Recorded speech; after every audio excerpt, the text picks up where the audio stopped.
और पहलगाम में हुए आतंकी हमले के बाद से हालात काफी बदले नजर आ रहे हैं। जम्मू कश्मीर में बॉर्डर से सटे पाकिस्तान की तरफ से गांव में सन्नाटा पसरा हुआ है। आलम यह है कि स्थानीय लोगों को अब अजान और नमाज की आवाज तक सुनाई नहीं दे रही। रिपोर्ट देखिए। अभी जब का पहलगाम में जो कांड हुआ ना, उस दिन की हमें कोई आवाज नहीं दिखाई दी, ना सुनाई दी, ना उनका कोई बच्चा दिखाई दिया, ना कोई बुजुर्ग, और ना जो सब्जी वाले जो सब्जी बेचने आते हैं वो उनकी आवाज भी नहीं आ रही।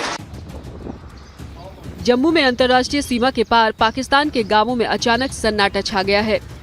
स्थानीय लोगों का कहना है कि 22 अप्रैल को पहलगाम में हुए आतंकी हमले के बाद से अंतर्राष्ट्रीय सीमा के पाकिस्तानी हिस्से में खौफनाक सन्नाटा पसरा हुआ है, क्योंकि इलाके के लोग लगातार असहज महसूस कर रहे हैं। पहले हमें जाते थे बॉर्डर के, उनके लोग भी बॉर्डर पे दिखाई देते थे, अभी नहीं दिखाई दी उस दिन के। तो क्या लगता है कि इन्होंने अपने गांव खाली करा दी? हाँ सर, यही लगता है। बुजुर्ग होंगे थोड़े बहुत, उनके बाकी तो कोई बच्चा नहीं दिखाई दिया हमें। हम जीरो लाइन पे कल भी गए थे मशीन लेके गेहूं काटने के लिए, तो उनका तो हमें कोई बुजुर्ग दिखाई दिया बिरला बिरला, बाकी और कोई नहीं दिखाई दिया। पहले और अब में कितना फर्क दिख रहा है? बहुत फर्क है सर, बहुत फर्क है। ग्रामीणों का कहना है कि ये जो सन्नाटा अनुभव वो कर रहे हैं वो सीमा पर होने वाली सामान्य गतिविधियों से काफी अलग है। पहले पाकिस्तान की तरफ से मस्जिदों से अजान और नमाज की आवाज आती थी, जो अब बिल्कुल भी सुनाई नहीं पड़ती है। आमतौर पर ये मौसम फसल काटने का होता है, इसकी वजह से बॉर्डर पार के इलाके काफी गुलजार रहते थे। अजान तो होती थी पहले 5 वक्त, जब अजान देते हैं वो, तो साथ ही उनका गाँव है। तो अभी तो यहाँ पर कोई आवाज नहीं आ रही, ना ही कोई दिखाई दे रहा। 2 दिन से उन्होंने अपनी कटाई कर ली है। हमारी कटाई आज का दिन है, आज हमारी भी खत्म हो जाएगी, तो उसके बाद देखो। ग्रामीणों के मुताबिक दोनों पक्षों के स्थानीय लोगों के बीच संबंध सामान्य थे। वो अक्सर अपने पशुओं को चराने के लिए एक साथ निकलते थे। ये सब देखा, पहले अमन मान था, वो भी पशु चराते थे, हम भी चराते थे, वो भी नाले में पशुओं को नहलाते थे, हम भी नहलाते थे। अरमान से कोई कुछ नहीं। उसके बाद जो है 65 के बाद जब जी शंकर संग मरे हैं, उसके बाद बस ये दौड़ा दड़ी है, वो गोली चला देते हैं, कुछ है। हमने तो दौड़ा दड़ी के देखी है भाई। तो पाकिस्तान पे क्या विश्वास कर सकते हैं? नहीं, बिल्कुल नहीं है। इसको मुंह तोड़ जवाब देना चाहिए।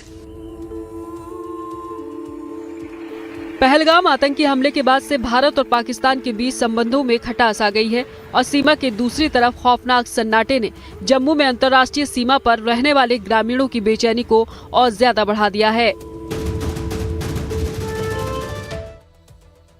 तो पहलगाम आतंकी हमले के बाद से भारत पाकिस्तान के बीच तनाव बढ़ता ही दिख रहा है। इस बीच सीमा से सटे गांव में किसानों ने वक्त से पहले फसलों की कटाई शुरू कर दी है। रिपोर्ट देखिए। पहलगाम हमले के बाद भारत पाकिस्तान में बढ़े तनाव की वजह से जम्मू कश्मीर में पाकिस्तान से सटे इलाकों में किसानों ने वक्त से पहले ही फसलों की कटाई शुरू कर दी है।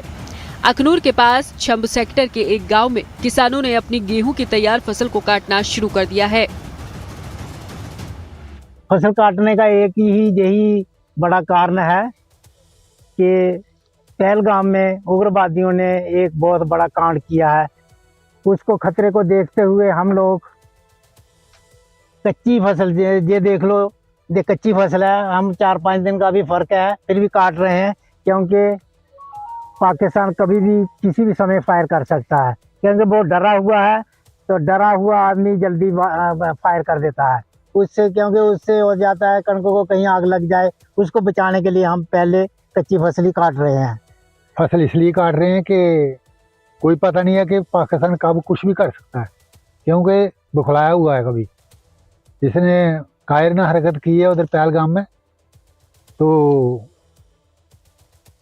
उसे भरोसा नहीं अपने पर कि कब क्या हो जाए। इसी तरह की तस्वीर पुंछ जिले के देगवार गांव से भी सामने आई। इस गांव के किसान आजीविका के लिए बड़े पैमाने पर पशुधन पर निर्भर हैं। बढ़ते तनाव के बीच किसानों ने फसल काटने के साथ साथ पशुओं के लिए चारा इकट्ठा करना भी शुरू कर दिया है। जब पाकिस्तान फायर करता है, जब वो मारता है, तो हमारे फसल जल के खत्म हो जाते हैं। तो माल मवेशी के लिए हमें घास नहीं है, तो अगर फायर चलता तो फायर के लिए हम कहाँ जाएंगे घास काटने के लिए। इसलिए हमने अपना पहले बंदोबस्त करना शुरू कर दिया कि घास वगैरह काट के हम इकट्ठा कर देते हैं। जब फायर वगैरह होगा तो हम माल मवेशी को खाने के लिए, हमारे 98% लोग जो हैं वो माल मवेशी पे निर्भर हैं। गांव वालों ने जरूरत पड़ने पर सरकार से मदद और समय से अनाज मुहैया कराने की अपील की है।